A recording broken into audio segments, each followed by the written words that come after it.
예, 이 뜻이 하늘에서 이루어진 것 같이 이 땅에서도 이루어지이다.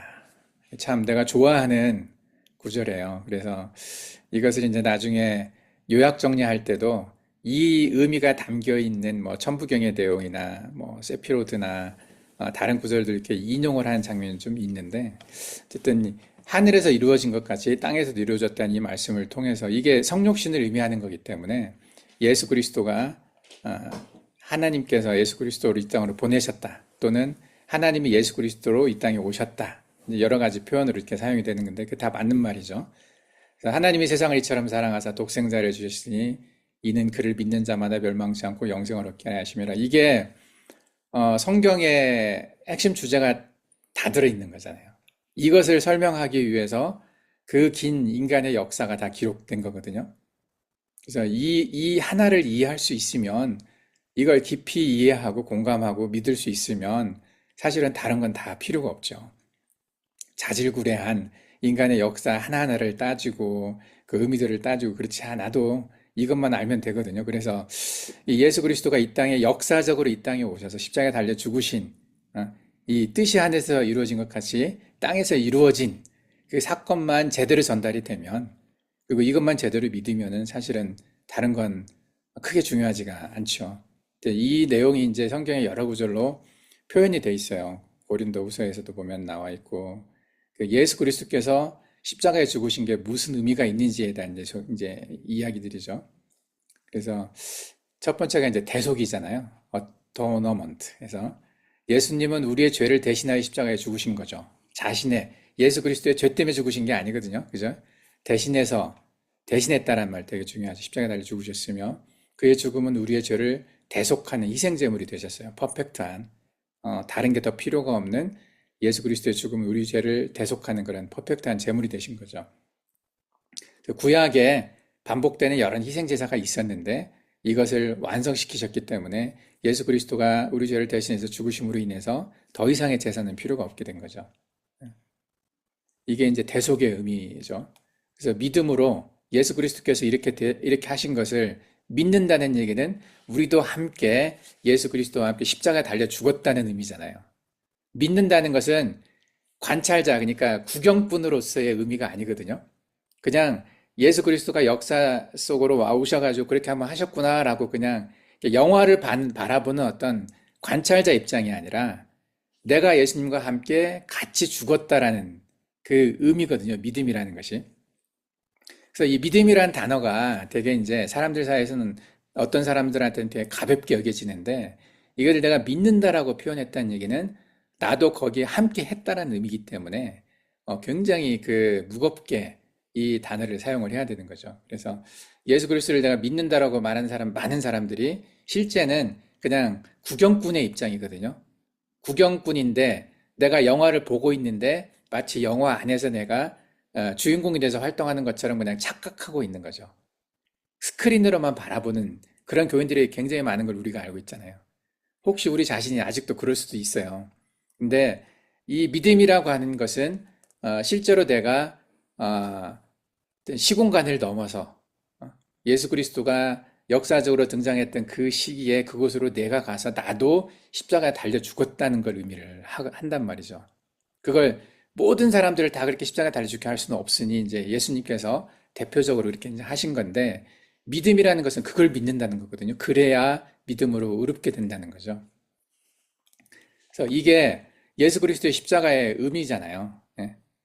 하나님의 사랑과 은혜, 그죠? 무한한 사랑과 은혜를 나타내며 믿는 자마다 이 믿음을 통해서 하나님의 자녀로 구원을 받는다는 거죠. 이게 이제 양자 물리학적으로 양자적으로 연결되어 있다고 얘기했죠. 영적으로 예수 그리스도와 내가 연결되어 있기 때문에 예수 그리스도를 바라보는 그런 관찰자가 아니라 내가 예수님이 되어서 십자가에 같이 죽은 거라는 거죠. 연결되어 있다는 거죠. 양자적으로. 예수님과 나는, 예수님과 여러분, 우리는 얽혀 있기 때문에 내가 죽은 거예요. 그 사건이. 예수님이 죽었지만 예수님과 함께 내가 죽은 거잖아요. 이제 이 이야기가 성경에 여러 번 나와 있어요. 내가 그리스도와 함께 십자가에 못 박혔나니. 갈라디아에서 그 얘기를 하잖아요. 그런즉 이제는 내가 산 것이 아니요 오직 내 안에 예수께서 사신 것이라. 이제 내가 육체 가운데 사는 것은 나를 사랑하사 자기 몸을 위하여 자기를 버리신 예수 그리스도를 산다는 이 표현이 아주 정확한 표현이거든요. 이게 바울의 고백이지만 우리가 똑같이 고백해야 되는 그런 고백이죠. 그래서 이 믿음이 이게 되게 중요한 거죠. 그래서 이렇게 얽혀져서 우리가 함께 예수님과 함께 죽었다는 거. 그리고 그것을 내가 인지한 순간 예수 그리스도께서 십자가에 달려 죽으셨다는 것을 내가 알았던 그 순간이 그리고 그걸 내가 믿었던 순간이 그 믿음이라는 단어로 표현되는 그 순간이 내가 같이 십자가에 못 박혔다는 거죠. 역사적으로도. 그래서 이게 굉장히 중요한 거예요. 이게 이제 파동함수의 붕괴라는 표현으로 이게 전에 내가 잠깐 설명을 했지만 웨이브 펑션 컬랩스라고 이건 단 한 번 있는 사건이에요. 한 번 있는 사건이고 이건 바뀌는 게 아니에요. 이 순간에 처음에는 가능성의 중첩, 슈퍼포지션이라고 되어 있잖아요. 이걸 구경하는 사람은 가능성만 갖고 있는 거예요.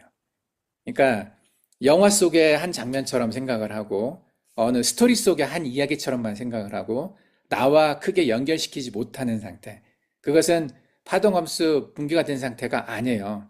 이것은 그냥 구경하고 있는 상태죠. 그래서 많은 크리스찬들, 우리가 알고 있는 그 크리스찬들이 지금 이 상태에 있는 사람들이 많이 있어요. 진짜 믿음이 있다고 착각하고 있지만 자신들은 실제로 그 삶을 보여주지 못하는 사람, 삶으로 그 믿음이 전달이 되지 않은 예수 그리스도가 하셨던 그것처럼 우리가 살지 못하는 예수님의 진짜 제자가 아닌 그런 사람들은 중적 상태에 있는 거죠. 그러다가 우리가 이렇게 믿음으로 똑같이 이제 예수 그리스도 십자가의 그 죽으심을 내가 죽은 걸로 인식을 하고 그렇게 됐을 때가 웨이브 펑션 컬랩스가 됐다고 하는 거죠. 그래서 관찰자의 역할에서 하나님이 이제 우리가 예수 그리스도와 함께 십자가에 달려 죽은 것을 관찰하신 거죠. 예. 그러면 그게 진짜 믿음을 이렇게 가진 거라고 이제 볼 수가 있어요. 양자물리학적으로. 이제 이 파동함수 콜랩스가 수많은 평행 우주에서 많은 사람들한테 기회가 제공됐다고 했잖아요. 가능성의 중첩이라고 표현되어 있어요. 슈퍼포지션. 어, 내가 이제 이 이야기를 왜 강조를 하냐면, 이제 뒤에서 좀 설명을 하겠지만, 십자가는 보편적이고 공정하다는 거죠. 십자가의 복음 전파는 누구한테나 다 됐다는 거예요. 어느 시대를 살았던, 어느 곳에 살았던지를 상관없이 누구한테나 다 똑같이 보편적으로 공정하게 다 전달이 됐다는 거예요. 다 기회가 됐어요. 이게 슈퍼 포지션 상태죠. 가능성의 중첩이죠. 가능성은 누구한테나 다 준 거죠. 가능성은. 근데 이제 그것을 내 믿음으로 받아들이고 내가 예수 그리스도와 함께 십자가에 못 박혔느냐. 그게 이제 웨이브 펑션 콜랩스가 돼서 결정이 된 상태를 말하고 그 결정은 바뀌지 않는다는 거죠. 그래서 이제 이 예정이나 뭐 구원파들 이야기나 여러 가지 언제부터 네가 구원을 받았냐 이렇게 이제 물어볼 때 근데 이런 특별한 사건을 이제 기억하는 사람이 있을 수도 있고 아닐 수도 있어요. 근데 슈퍼포지션 상태에 있는지 아니면 웨이브 펑션 컬랩스 된 상태인 건지 근데 어쨌든 모두에게 이 복음이 전파는 됐다라는 거죠. 이게 그래서 이거는 크로노스의 시간만 가지고는 설명이 되질 않죠. 그래서 하나님의 카리오스의 시간이 인간의 크로노스의 시간으로 들어와야 돼요. 그래야 예수 그리스도의 십자가의 복음이 모두에게 공정하게 전파되는 거라고 볼 수가 있는 거거든요. 그래서 이게 우리가 이제 자주 했던 얘기가 이 복음이 정말로 모두에게 공정하게 보편적으로 다 전파가 됐느냐. 그러면서 이제 예로 드는 것이 태어나서 너무 일찍 이른 나이에 죽은 아이들 어떻게 되냐. 한 번도 들어볼 기회도 없었고 자기의 믿음을 표현할 기회도 없었고 고백할 그런 기회도 없었던 사람들한테 그리고 태어나지도 못하고 뱃속에서 죽은 아이들 정자와 난자가 만나서 수정은 됐어요. 생명체라고 할 수가 있는 우리가 이제 그 시점부터가 생명이라고 생각을 하잖아요. 크리스찬 기독교적으로는 수정됐을 때부터라고 얘기하거든요. 그때부터 거기에 하나님의 영이 인간의 영이 이제 그때부터 있었다고 생각을 하죠. 물리적으로는. 그래서 뱃속에 있는 아이도 세포 상태로 존재하는 그 상태에서도 생명이 있는 거라고 보기 때문에 근데 그런 아이들이 굉장히 많은 아이들이 뱃속에서 태어나지 못하고 죽는단 말이죠. 숫자를 알 수 없을 정도로 유산되는 아이도 있고 아파서 그냥 누가 의도하지 않았는데 안에서 죽는 아이도 있고 어떤 사람들은 낙태 시켜가지고 죽는 사람들도 이게 숫자를 알 수 없을 정도로 오히려 태어나는 사람보다 배 안에서 죽는 사람이 더 많을 수도 있어요. 우리가 숫자를 정확히 모르지만은. 그럴 정도로 수많은 아이들이 이렇게 죽어가는데 그 아이들은 아이들이라고 표현하기도 어렵지. 그건 수정란이라고 해야 되나? 뭐 하여간 뱃속에 있는 그 태아들, 이 아이들은 그러면 뭐냐? 많은 사람들은 그 아이들은 밖으로 나와서 태어나지 않았기 때문에 생명이 아니라고 봐서 그냥 낙태를 시켜버리잖아요. 그게 이제 그 생명이 아니라고 해서 그 뭐냐 어, PC주의 뭐 약간 낙태를 찬성하는 사람들 뭐 이런 사람들 같은 경우는 생명으로 보지 않기 때문에 이제 죽이는 거잖아요. 근데 어쨌든 그 뱃속에 있는 아이들도 부모의 말을 들을 수가 있고 교감을 한단 말이죠. 그럼 그 아이들에게 하나님께서는 그랬죠. 모태 짓기 전에 수정자가 되기 전부터 너를 알고 있었고 수정자가 된 이유도 알고 있는 거잖아요. 이미 그 전부터 알고 있었던 존재하고 있었던 그런 영혼들인데 이들을 어떻게 성별을 했냐는 거죠. 내가 나오기 전에 너를 성별하였고 너를 여러 나라의 선지를 세웠노라. 어? 예레미야 이제 이 얘기가 나와 있죠. 시편 우리가 전에 봤던 구절에서도 주께서 내 내장을 지으시면 나의 모태에서 나를 만드셨어요. 내가 주께 감사하면 나를 지으심이 심히 기묘하심이라 주의 행사가 기함을 내 영혼이 잘 아나이다. 이게 이 시공간, 이게 이 아이들도 이미 하나님의 어떤 선택 안에 있었던 아이들이었던 거죠. 그러면 이 아이들이 어떻게 파동함수 붕괴, 이렇게 웨이브 펑션 컬랩스라는 그런 과정을 통해서 믿음을 표현을 하고 예수 그리스도와 함께 십자가에 못 박혔는지 그런 기회가 없었단 말이죠. 인간의 눈으로 바라보면. 근데 이들에게도 슈퍼포지션 상태, 가능성의 중첩 상태라고 표현을 했잖아요. 양자물리학적인 견해로 보면. 어쨌든 이들에게도 어떤 형태로든 갔다는 얘기죠. 십자가의 복음이 선포가 됐다는 얘기죠.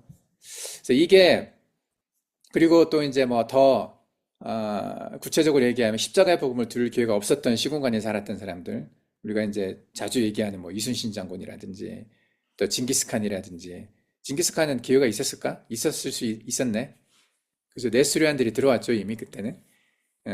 징기스칸의 어머니가 크리스천이었다고 그랬나? 아닌가? 쿠빌라이 왕의 엄마가 크리스천이었나? 아마 그랬던 것 예, 같은데 저쪽 토르고트 사람이었지 그 사람이. 예, 아마도. 예. 그래서 어쨌든 복음을 들을 기회가 있었던 사람도 있었지만 이제 뭐 자기가 선택을 안 한 사람도 있지만 어쨌든 그런 기회가 없었던 사람들 지금도 있어요. 그래서 우리가 복음을 전하러 갔었을 때 한 번도 못 들어봤다는 사람들 많이 있었거든요. 그래서 저쪽 서문굴 쪽으로 갔었을 때 또 예수님이 누군지 알아 이렇게 아이들한테 물어봤을 때 예수가 누군지 몰랐던 아이들이 있었단 말이죠. 한 번도 들어보지 못했던 사람들. 근데 이런 사람들한테는 어떻게 됐느냐? 이제 이 사람들한테도 마찬가지로 어, 복음이 전해졌다. 이제 이것이 우리가 전에 얘기해왔던 어떤 주제인데, 그러면 어떻게 전해졌느냐? 그 케이스가 성경에 좀 나와 있다는 거죠. 이제 우리가 성경의 모든 이런 주장들을 어떻게 인류 역사 속에서 사람들이 느낄 수 있는 시공간 안으로 이게 복음이 왔다는 것을 어떻게 볼 수 있는지에 대한 어떤 성경 구절 찾기가 어려웠는데, 전에 이제 베드로전서 3장 18절에 20절의 말씀이 그 하나님께서 카이로스의 그 시공간을 크로노스의 시공간 속으로 이렇게 오셔서 모든 사람에게 복음을 전했을 가능성에 대한 어떤 표현된 구절이다라는 얘기를 했었어요. 이것도 이제 보통 일반적으로 이 구절을 그렇게 해석하는 건 아니지만 사람들은, 근데 내가 이제 이걸 처음 들었을 때가 한 10년 전쯤에 들었던 거, 10년까지는 안 됐고, 여러분들한테 내가 처음 이 강의를 했었을 때가 있었어. 저기 오피스에서 1층 센터 오피스에서 했었던 기억이 있는데 그때 한참 내가 어떤 분의 강의를 들은 적이 있었거든요. 많은 사람 보지도 않았던 강의예요. 이제 성경을 전공하셨던 분인 것 같긴 한데 이제 그분이 이 구절을 설명하면서 이 포레우오마이라는 단어, 포레우오마이, 헬라어로 가다, 이동하다. 이 베드로전서 3장 18절에 나와 있는 단어죠. 18절에 웬트라고 번역되어 있는 것은 웬트라고 번역이 되어 있어요. 같다. 어떤 번역서에는 이 같다란 말도 없어. 그냥 이제 보면은 한국어 번역에는 이렇게 나와 있죠. 그리스도께서 단번에 죄를 위하여 죽으사 의인으로서 불의한 자를 대신하셨으니 이는 우리를 하나님 앞으로 인도하려 하심이라. 육체로는 죽임을 당하시고 이때가 이제 예수님께서 죽으셨을 때잖아요. 십자가에서 죽으셨을 때 3일 동안의 시간이 있었을 때라고 보는 거죠. 육체로는 죽임을 당했어요. 십자가 달려서.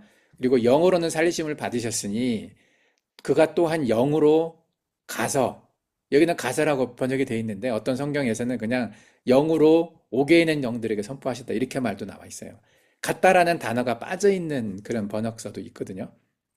근데 어떻게 영으로 옥에 있는 영들에게 선포했을까? 어떻게라고 생각을 해보면은 가서라고 표현되어 있어요. 가서.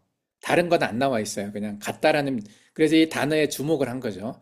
내가 이제 강의를 들었던 그 목사님도 이 갔다라는 단어에 굉장히 주목을 한 거예요. 주목했단 말이게 집중을 했어요. 그래서 이 가다라는 단어가 어떤 의미가 있는가를 이제 원어를 가지고 찾아본 거죠. 그러면서 이제 어떻게 갔을까? 그 단어가 헬라어로 포레우마이라고 이제 이렇게 얘기를 했는데 굉장히 많은 뜻이 있는 단어인데 그 중에 하나가 가다라는 뜻이죠. 갔다. 이 수많은 뜻 중에서 딱 하나를 선택을 해서 이 단어를 선택을 한 거예요. 번역을 할 때. 웬트라고 영어로 하면 웬트, 한국어로 하면 가다. 어떤 성경에서는 아예 이 단어 자체를 빼버렸단 말이죠. 그러니까 굉장히 이 단어에 대해서 중요하게 생각하지 않았던 구절인가 단어였던 것 같은데, 근데 이 안에 굉장히 많은 게 들어있다는 거죠. 양자물리학적이든 시공간의 개념으로 따지면은. 갔다, 뭐, 가다. 이게 공간과 시간의 개념이 같이 들어있는 거잖아요. 어디에서 어디로 갔다. 그리고 갔다는 시제가 들어있잖아요. 과거형이고. 시제라고 하는 말엔 시간이 들어있거든요. 전에 갔다, 뭐 갔었다 이런 식의 공간과 시간의 개념이 같이 들어있는 단어가 이게 이 단어거든요. 그래서 이 단어를 해석을 해보면은 가다, 이동하다, 여행하다 뭐 여러 가지 의미가 있는데 그리고 통과하다, to go 또는 to depart 여행하다, travel 그리고 to pass through라고 통과하다라 또는 어떤 상태로 변하다 이런 여러 가지 의미로 쓰이는데 여기에서 이 가다라는 단어 하나로만 설명을 했기 때문에 이 상태, 이 구절에 대해서 정확하게 예수님이 어떻게 이 일들을 수행하시는지에 대한 설명이 안 됐던 거죠. 요 단어 하나로 설명하기가 굉장히 힘든 거잖아요, 사실은. 근데 이 중에서 특히 이제 주목할 만한 게 통과하다, to pass through라고 하는 이런 단어가 있어요. 통과하다는 것은 물리적인 장소를 지나가는 거죠. 공간과 시간이 이제 아주 뚜렷하게 들어있는 개념이에요. 통과하다. 쭉 어딘가를 지나간다는 얘기거든요. 시대를 지나간다. 어떤 공간을 지나간다. 예. 그런 어떤 통과하다는 의미인데, 예, 이것을 통과하다라고 해석을 하면 예수 그리스도께서 영으로 어떤 시대를 통과한 거죠. 어떤 시대를 통과했냐면 노아의 때에 불순종해서 옥에 갇혔던 영들이라는 표현이 있잖아요.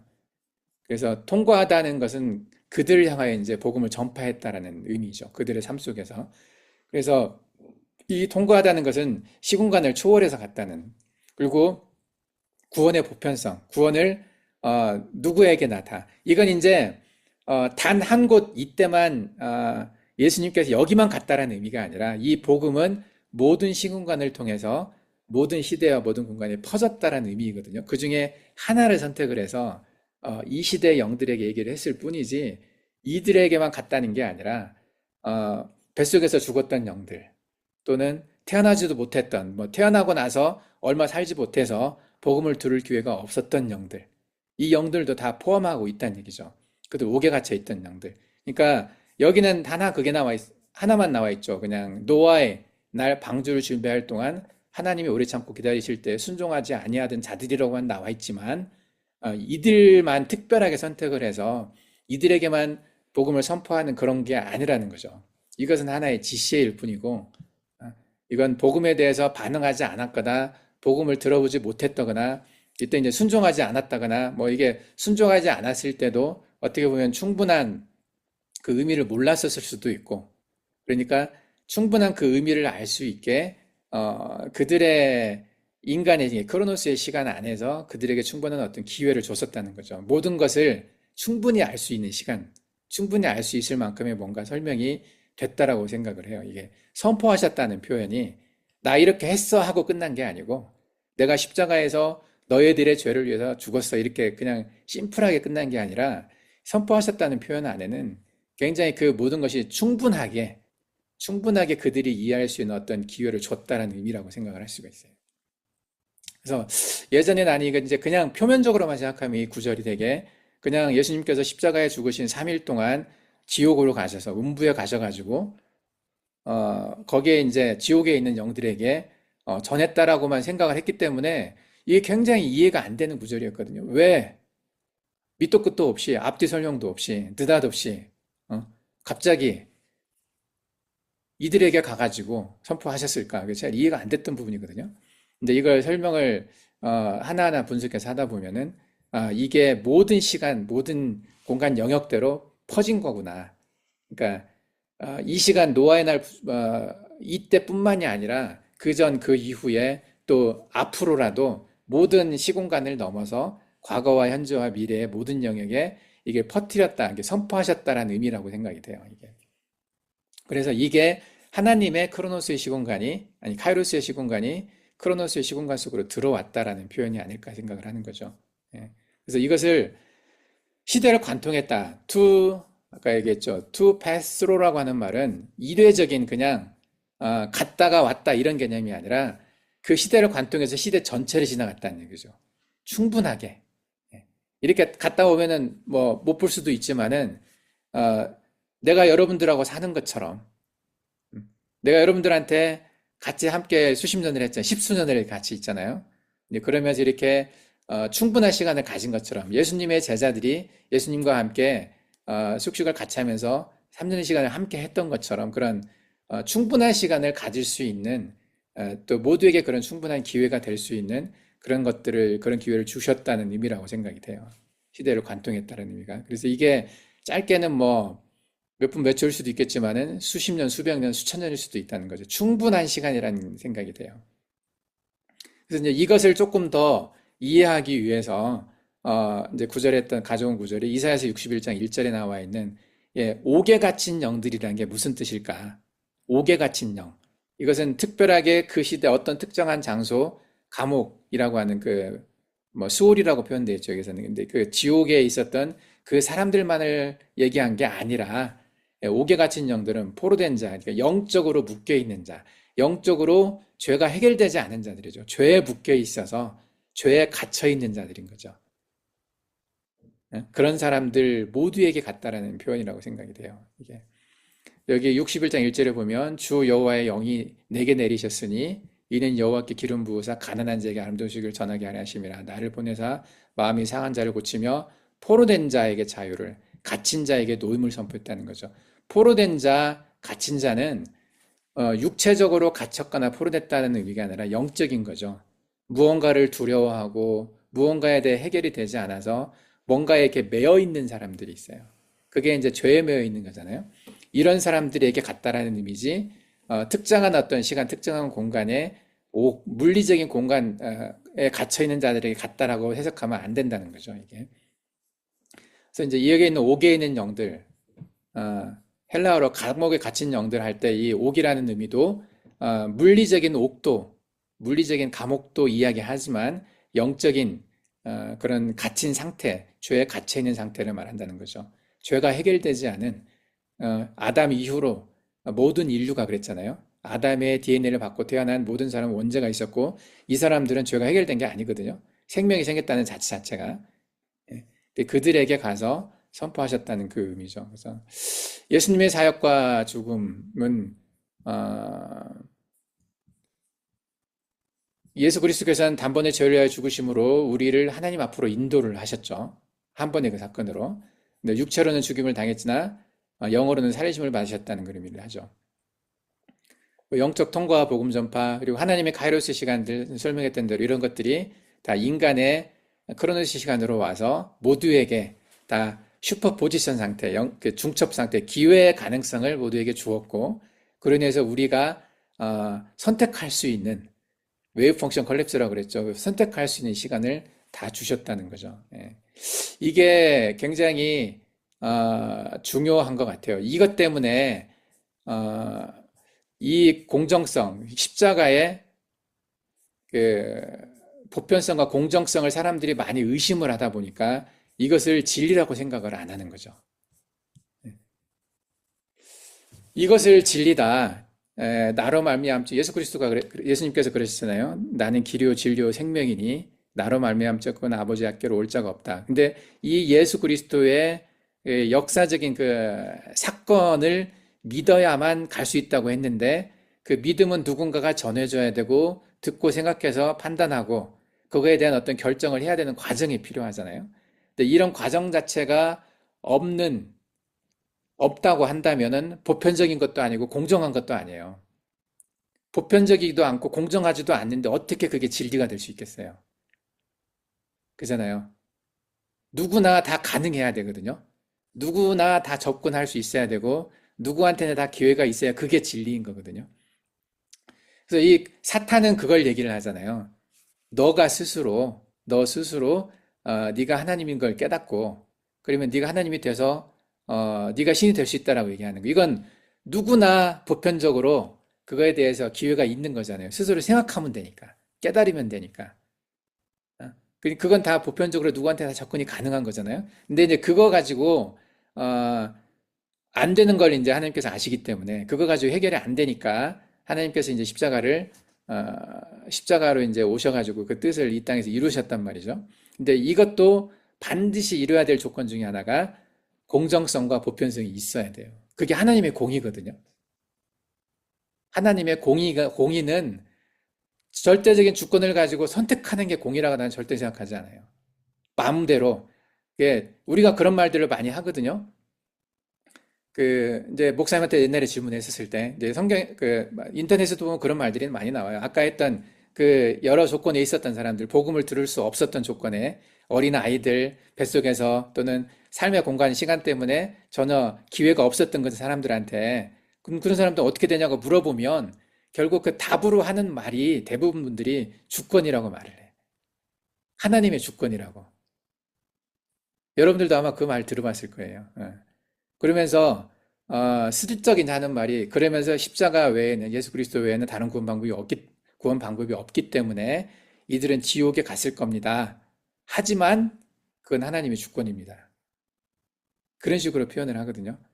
그게 공정하고 공평한 거냐, 공의로운 거냐 물어보면 우리가 그걸 판단할 수 없습니다. 그건 하나님의 주권이기 때문에 하나님이 어떻게 하셨을 거라고 생각을 합니다. 그렇지만 십자가에 복음이 없이는 구원을 받을 수 없습니다. 이걸 강조를 하거든요.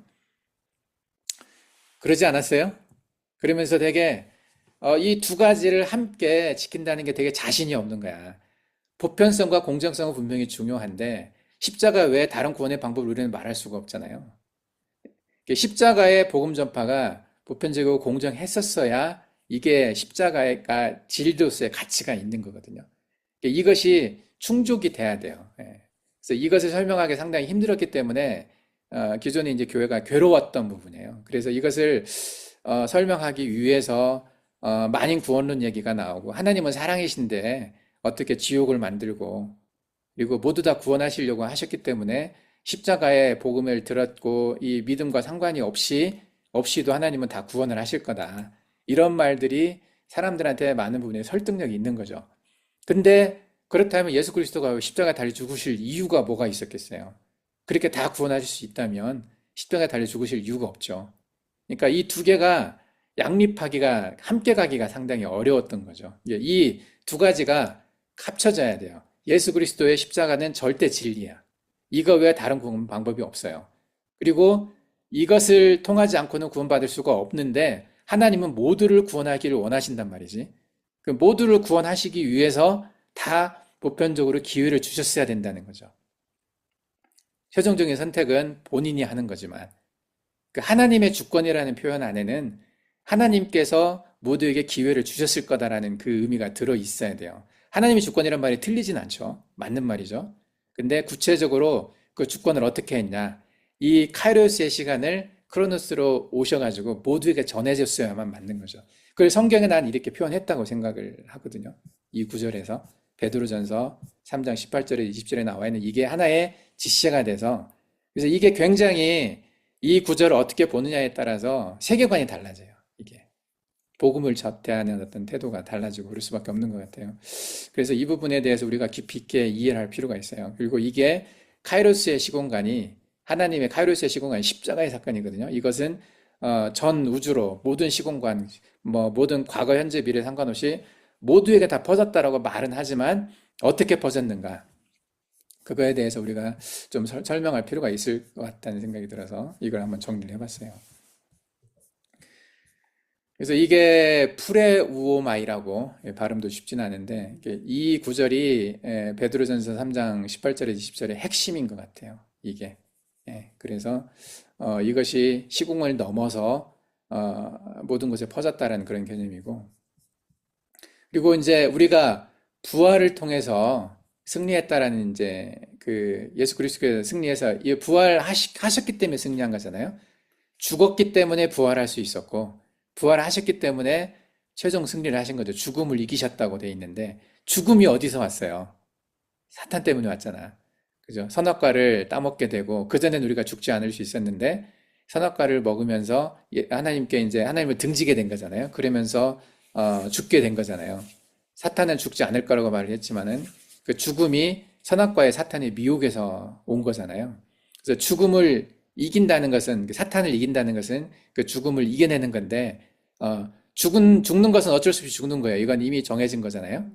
예, 우리가 그걸 행했기 때문에 그 벌로 이미 죽을 수밖에 없는 건데 죽음을 이길 수 있는 유일한 방법은 죽음에서 다시 사는 거거든요. 부활하지 않으면 의미가 없어요. 그래서 부활은 굉장히 중요한 거예요. 아무리 멋있게 죽어도 아무리 아름답게 살다가 아무리 뭐 이렇게 정말 희생적인 어떤 그런 멋있는 삶을 또 십자가에서 그렇게 수많은 사람들을 위해서 예수 그리스도께서 죽으셨잖아요. 그 죽으시면 우리가 박수치고 아름답다고 하지만은 부활하지 않았잖아요. 그러면 꽝이에요, 다 그거. 꽝이 뭔지 알아요? 헛승 의미가 없어요. 부활했기 때문에 의미가 있는 거예요. 부활하지 않았으면 그냥 아주 훌륭하게 사셨거나 박수치고 끝나는 거예요. 근데 부활하셨기 때문에 이기신 거거든요, 그 죽음을. 죽음이 절대적인 건데 인간들한테는 피할 수 없는 그런 건데 그것을 이긴 사건이기 때문에 부활이 되게 중요하고 그래서 부활은 특히 육체적인 부활 이거 굉장히 우리가 갈망해야 돼요. 우리가 우습게 하는 경우가 있어요. 육체와 영을 구분을 해서 우리가 영으로 천국 간다고 생각하죠. 그렇지 않아요. 육체 가지고 가는 거야. 부활해서 가는 거잖아요. 그잖아요. 안 그러면 그냥 부활 의미가 없죠. 부활 안 시켜도 되거든요. 영어로만 갈 거였다면. 근데 육체가 되게 중요한 의미가 있기 때문에 부활 사건이 그렇게 강조가 되고 여러 번 나와 있는 거죠. 그래서 우리가 이제 전에 잠깐 얘기했어요. 소생과 부활은 다르다고. 예. 이 소생은 하나님의 능력을 보여주고 예수 그리스도의 능력을 보여줘서 그걸 통해서 예수님이 누구신가 알려주고 또 복음을 전하는데 이제 필요했기 때문에 이제 그렇게 쓰셨던 건 있지만은 소생은 그래서 부활하고는 비교가 안 되죠. 예. 그래서 부활에 대해서 제대로 아는 게 중요한데 우리가 이제 부활에서 어떤 패턴이 있었는지 우리가 부활을 안 해봤기 때문에 잘 모르잖아요. 그 부활한 사람을 직접 본 적이 없어요. 예수 그리스도는 우리가 성경을 통해서 들었지만은 부활이 어떤 패턴을 갖고 있는지에 대해서 어떻게 이 부활을 통해서 천국까지 이어지는지 이 프로세스를 좀 알 필요가 있어요. 부활하고 난 다음에 어떻게 되는 거지? 이거 우리가 잘 모른단 말이죠. 근데 그 사건들이 성경에 여러 번 기록이 돼 있어요. 그래서 내가 되게 이제 크게 네 가지로 따졌었는데 예수님의 부활은 우리가 집중해서 많이 알고 있는데 마태복음 27장 52장 51, 53절에 나와 있는 성도들의 부활은 우리가 잘 모른다고 그랬죠. 왜냐하면 딱 한 번밖에 안 나오니까 이 부활 사건에 대해서 집중을 안 하는데 이때도 부활이 있었다는 거예요. 예수님과 함께. 그래서 이게 우리한테 큰 소망이라고 그랬잖아요. 부활한다는 것이 우리한테 큰 소망인데 이걸 성경에서 한번 보여줬고 마태가 얘기를 했기 때문에 진짜로 부활하는구나. 예수님은 신이기 때문에 예수님 혼자 부활하는 게 아니라 인간들도 부활을 하는구나 것을 이렇게 보여줬거든요. 그리고 아직 오지 않았지만 앞으로 올 인간들의 부활에 대해서 요한계시록 11장에 두 증인의 부활이 있고 요한계시록 20장에 순교자들의 부활이 예정되어 있어요. 그래서 이 네 가지 부활은 소생이 아니라 부활이에요. 그리고 이 부활 이후에는 다시 죽음이 없거든요. 이 몸을 가지고 천연왕국을 살아가고 이 몸으로 천국까지 가는 거죠. 그렇기 때문에 되게 특별한 몸인데 이런 몸을 가진 사람을 우리가 직접 본 적은 없기 때문에 정확히는 모르지만 예수님을 통해서 우리가 짐작을 할 뿐이죠. 예수님이 그런 몸을 가지고 계셨기 때문에 그리고 그런 몸으로 이 땅에 오셔가지고 천연왕국에서 메시아의 왕국에서 그런 몸으로 다스린다고 돼 있고 우리들도 그런 몸으로 들어간다고 돼 있거든요. 그게 이제 성도들의 진이나 하나님이 사랑하시는 성이라고 하는 표현들로 천년왕국의 그 성도들이 있는 곳에 대한 설명들이 있어요. 그래서 이 부활에 대해서도 정확하게 좀 생각을 갖고 있는 게 중요해요. 그리고 특히 우리한테 닥칠 부활이죠. 우리가 어떤 부활 속으로 들어갈 것인가. 우리는 요한계시록 20장에 나와 있는 부활. 뭐 혹시 여러분들이 증인이라고 생각한 적 있어요? 두 증인? 요한계시록을 보다가 보면 내가 그 두 증인 중에 하나일지도 몰라 이런 생각 하신 적 있나? 나는 그런 훌륭한 사람이 돼서. 근데 이게 증인이라고 말하는 사람 중에 이단들이 많이 있거든. 내가 증인이라고. 뭐 한국에도 그런 사람들이 있어요. 그래서 아주 특별하고 뭐 이렇게 스페셜한 어떤 그런 선택받은 그런 존재라고 생각할 수 있을지 모르겠는데 아마 우리는 증인이 아닐 거란 생각을 해요. 물론 이제 두 증인을 바라보는 어떤 시각이 여러 가지가 있는데 어떤 교회와 성도를 바라보는 것도 있고 어디는 또 이스라엘 교회와 이방 교회라고 말하는 데도 있고 뭐 상징적으로 바라보는 것도 있지만은 두 증인의 부활 속에 우리가 들어가지는 않을 거라는 생각을 해요. 나는. 근데 대신에 이제 우리가 들어갈 수 있는 부활은 순교자의 부활. 앞으로 오게 될 짐승의 표, 그 환란에 당당하게 맞서서 그냥 복음을 지키다가 믿음을 지키다가 죽는 사람들 있을 수 있잖아요. 뭐 도망간 사람도 있을 수 있지만은 그 사람들은 부활에 해당하는 그러니까 부활과 같은 형태의 몸으로 변하는 거잖아요. 예, 보통 사람들이 겪는 죽음을 겪고 나서 부활하는 건 아니지만 살아서 부활체로 바뀐다는 변화하는 거죠. 이게 성경에 두 군데에서 나오거든요. 그 사람들이 바뀌는 장면도. 근데 죽음에 상응하는 죽음의 과정과 상응하는 어떤 변화가 있을 거라고 생각을 해요. 이게 몸이 바뀔 때 육체적으로는 죽고 나서 다시 뭐 시간적으로는 오랜 시간이 아니더라도 어쨌든 한 번은 죽을 거라는 생각을 해요. 변한다는 의미 안에 지금 내가 갖고 있는 육체가 변해서 부활한 육체의 몸으로 바뀐다고 표현되어 있는데 그 변한다는 표현 안에 죽음의 과정이 있을 수도 있어요. 정확하게 모르겠어요. 정확하게 모르겠는데 어쨌든 그 모든 사람이 부활을 겪는다는 거죠. 그 어떤 방법으로든지 간에. 그래서 장차 있을 그 이 부활의 약속이 우리한테는 큰 소망이 되고 희망이 되는 거죠. 이 부활에 대한 소망이 없으면 잘 모르는 거죠. 믿음이 없을 수도 있어요. 그분한테는. 또 예수 그리스도의 부활이 얼마나 큰 승리였는지에 대해서 정확하게 우리가 좀 알고 이번에 우리가 부활절을 보냈는데 그 부활에 대해서 해마다 오지만은 좀 더 깊이 생각할 필요가 있을 것 같아요. 자, 다음에 좀 부활에 대해서 좀 더 자세하게 설명을 하겠습니다. 오늘은 여기까지 하고 다음 시간에 보겠습니다. 녹화 중.